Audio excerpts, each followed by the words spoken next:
देखने का काम किया, बहुत अच्छा। और वही अच्छा है कि जो गाड़ी कहीं रुक जाए तो उसको धक्का मारने के लिए या समय को सदुपयोग उन्हें जी ने किया, कहीं ना कहीं कुछ ना कुछ ज्ञान विज्ञान बांटा। वास्तव में आर्य विद्वान जो होते हैं, छोटे से लेकर के बड़े तक सब जीवन का सदुपयोग करते हैं। और सदुपयोग जो व्यक्ति करता है अपना, वो निश्चित रूप से अपने आप को महानता की ओर ले जा रहे हैं। बहुत सुंदर विचार दिए मुनि जी ने। जो जहां तक मंच खाली था, आइए एक बार सभी मिलकर के परमपिता परमात्मा से प्रार्थना करते हैं। और थोड़ा व्यवस्थित बैठिए, व्यवस्थित। रोज ये विषय कहना ना पड़े, थोड़ा सा लाइन से व्यवस्थित, ऐसा लगे यहाँ पर ये आर्यों का सत्संग है, कोई भागवत कथा नहीं। थोड़े से व्यवस्थित लाइन से बैठ जाइए, आगे आ जाइए, बीच में गैप मत रखो जी, आगे आ जाओ। ऐसे ऐसे बताओ अपने आप को कि हम संगठित हैं। ऐसे मत दर्शाओ कि एक वहां बैठा वो अछूत है, ये वो उड़ा रहे, इसमें छूना नहीं है, ऐसे नहीं बैठना है। तो व्यवस्थित बैठो, बढ़िया एक लाइन लगा के, थोड़ा थोड़ा सा गैप रहे, हल्का हल्का सा एक दूसरे टच ना हो, ऐसे करके लाइन से बैठो। ये इतना लंबा गैप मत करो, बीच में आ नहीं पाते हैं, पीछे बैठ जाते। परमपिता परमात्मा की महती अनुपम कृपा से 5 दिवसीय ये वैदिक सत्संग समारोह का कार्यक्रम चल रहा है कल से, और आज ये दूसरा दिन है। दूसरा दिन का ये दूसरा सत्र आज प्रारंभ होने जा रहा है। मुनि जी ने इसको प्रारंभ कर दिया था। आइए हम विधि पूर्वक गायत्री मंत्र के साथ परमात्मा से प्रार्थना करते हुए इस कार्य को प्रारंभ करेंगे। गायत्री मंत्र महामंत्र गुरु मंत्र है। ये मंत्र चारों वेदों में, तो इसलिए इसको महामंत्र भी कहा है। आइए इस मंत्र में परमात्मा से बुद्धि की याचना की है। तो हम सब लोग, क्योंकि मनुष्य जीवन में अगर कोई श्रेष्ठ है, सबसे उत्तम है, तो वह है बुद्धि। अगर मनुष्य की बुद्धि को निकाल लिया जाए तो फिर मनुष्य नहीं रहता है। चाहे उसके पास कितना ही धन हो, कितना ही बल हो, कितना ही सामाजिक बल हो, शारीरिक बल हो, कितना भी कुछ हो, अगर बुद्धि नहीं है तो वो किसी काम का नहीं है। इस बात को ध्यान दीजिए। यहाँ पर जिस व्यक्ति के पास बुद्धि नहीं है और सारी संपदा है, वो उसके किसी काम की नहीं है। और जिस व्यक्ति के पास बुद्धि है और कुछ भी नहीं है दुनिया में, वो बुद्धि के बल पर सब कुछ अर्जित कर ले जाता है। इसलिए दुनिया में अगर कोई चीज है सर्वश्रेष्ठ मनुष्य के जीवन में, तो वो है बुद्धि। और ये बुद्धि की याचना इस गायत्री मंत्र में की है। परमात्मा से यही प्रार्थना की है। देखो, दुनिया में कोई भी चीज परमात्मा से नहीं मांगनी है। अगर मांगनी है तो केवल बुद्धि मांगनी है। अगर बुद्धि आपने ले ली तो दुनिया में सारी चीज आप प्राप्त कर लोगे। लेकिन अगर आपने बुद्धि नहीं मांगी परमात्मा से, और आपने अगर धन मांग लिया, आपने दौलत मांग ली, आपने संतान मांग ली, आपने और कोई चीज मांग ली, तो आप सुखी नहीं हो सकते। बुद्धि सर्वश्रेष्ठ है। बुद्धि से व्यक्ति सुखी रहता है, बुद्धि से सब कुछ होता है। आइए, अरे ध्यान दीजिए, बुद्धि से तो बड़े बड़े जंगल के शेर, हाथियों को भी व्यक्ति वश में कर लेता है। ये बुद्धि का ही खेल है। आइए, इसलिए परमात्मा से प्रार्थना करते हैं, बुद्धि की याचना करते हैं। सभी बैठ करके शांति से कमर सीधी, रीढ़ की हड्डी सीधी कीजिए, आंखें बंद कीजिए, थोड़ी देर के लिए अंदर देखिए, बाहर का देखना बंद कर दीजिए और परमात्मा से प्रार्थना कीजिए कि प्रभु ऐसा सामर्थ्य दीजिए, ऐसी बुद्धि दीजिए कि मैं बाहर का देखना ही बंद कर दूं और अंदर का देखूं। वास्तव में जिस दिन हमने अंदर देखना बाहर देखना बंद कर लिया और अंदर का देखना शुरू कर दिया, निश्चित रूप से जीवन धन्य हो जाएगा। आज हमारा उल्टा काम हो रहा है। आइए बंद करके आंखें परमात्मा से प्रार्थना करें, अंदर की ओर देखें। ईश्वर हमारे अंदर है, बाहर भी है, लेकिन अंदर ही है। जहां आत्मा वहीं परमात्मा, दोनों साथ में है, तो बाहर ढूंढने की जरूरत नहीं है। श्वास भरिए लंबी और गायत्री मंत्र का पाठ। ओम भूर्भुवः स्वः तत्सवितुर्वरेण्यं भर्गो देवस्य धीमहि धियो यो नः प्रचोदयात्। ओम।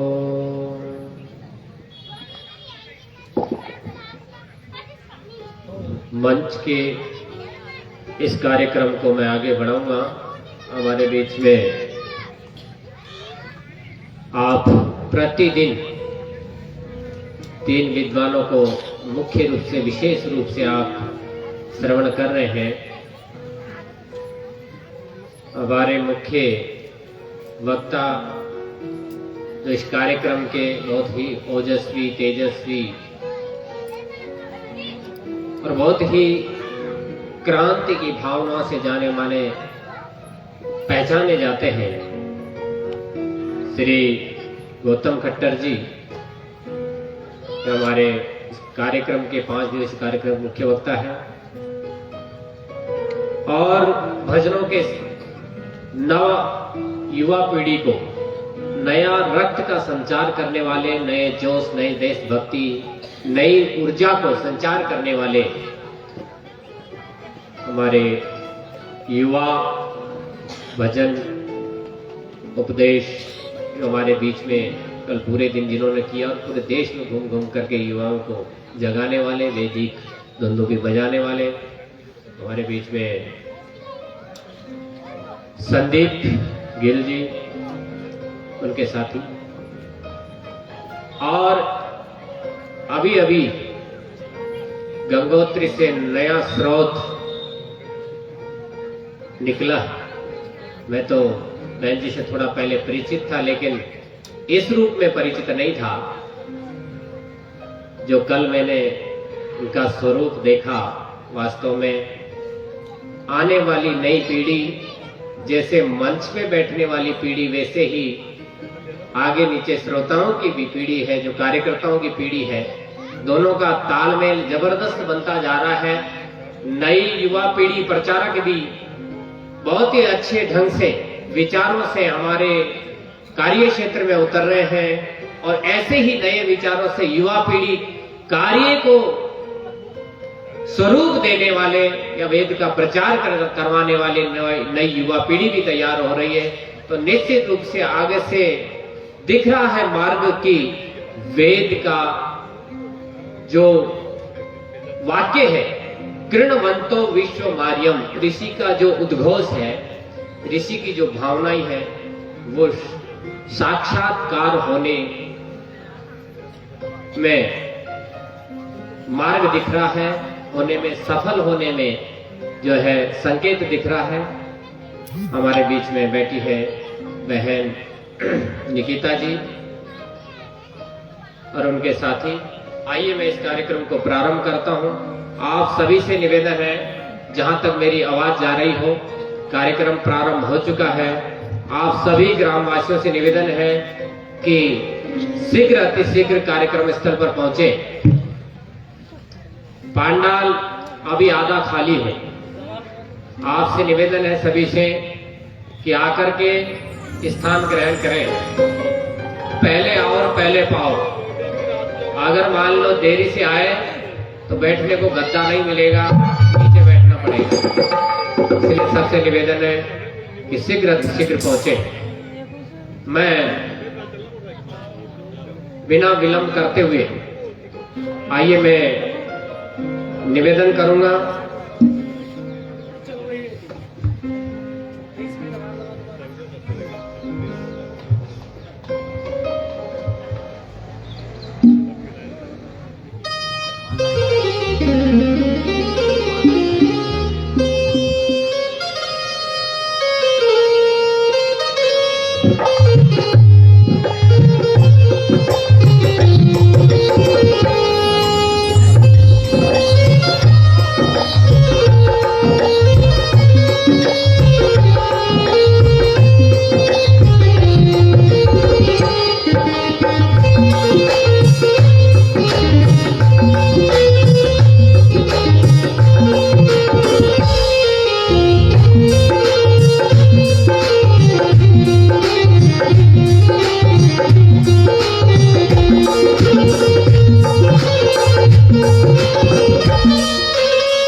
आइए मैं कार्यक्रम को प्रारंभ करते हुए मैं आमंत्रित करता हूँ बहन निकिता जी को कि वो मंच पर आए और अपना भजन और उपदेश के माध्यम से श्रोतागणों को मंत्रमुग्ध करें, ज्ञानामृत का पान करवाएं। बहन निकिता जी, एक बार जोरदार तालियों से बहन जी का सम्मान करेंगे हम। तालियां जरूर जोर से बजाया किया करो, इसमें आपका ही फायदा है। इनका तो उत्साहवर्धन होता ही है, लेकिन आपका स्वास्थ्य लाभ भी होता है, आपकी नींद भी भाग जाती है। अनेक लाभ है ताली बजाने के, इसलिए जरूर ताली बजाया करो, एक साथ बजाया करो। बहन जी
यद्भद्रं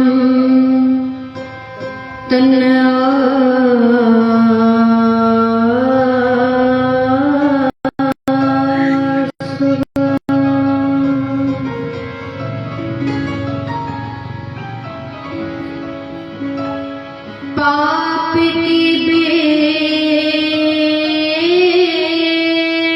बढ़ती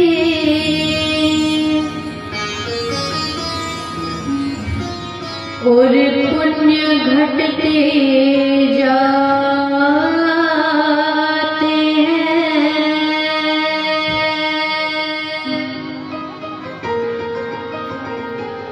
इसीलिए तो शोक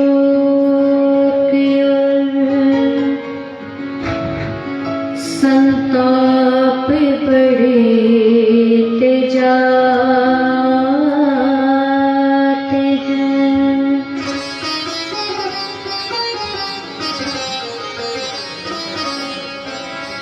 अच्छे पौधे तो पनपते हैं पानी देने से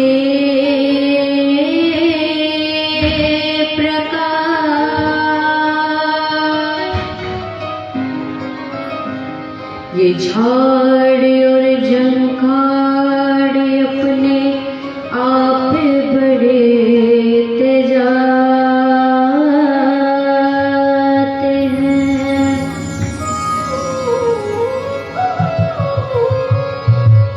कि उस तन की कौन बड़ाई करे जिस तन से किया शुभ काज नहीं।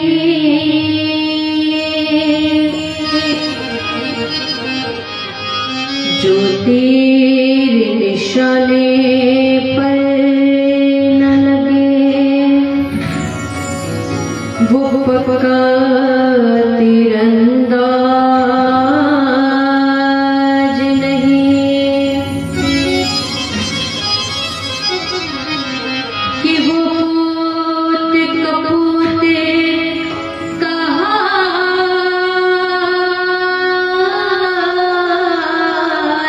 हैं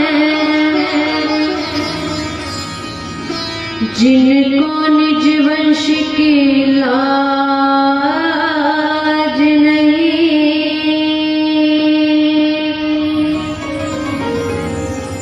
उस नगरी की शोभा फीकी है जिस नगरी में आर्य समाज नहीं। कि जिस नगरी में आर्य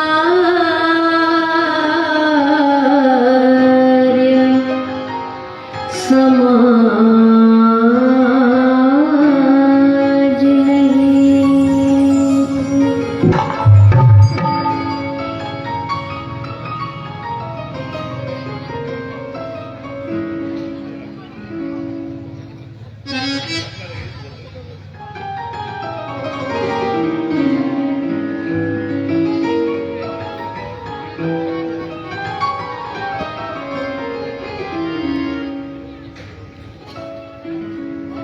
आइए आप सभी मुझसे जुड़ने का प्रयास करेंगे। ये मध्याह्नकालीन द्वितीय दिवस की सभा आप सभी के मध्य में हो रही है और सभी आर्यजन भद्रजन गांववासी दूर दराज से भी आए होंगे, इस कार्यक्रम में उपस्थित हुए होंगे। हम आप सभी का हृदय की गहराइयों से धन्यवाद ज्ञापित करते हैं और आइए छोटा सा भजन रख करके अपनी बात को आगे मैं बढ़ाऊंगी।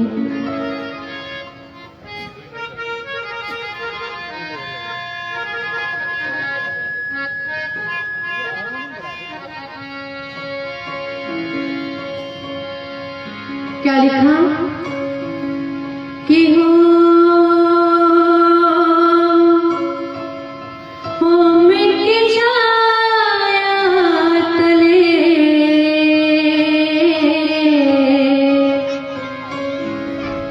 जीवन की सांस चले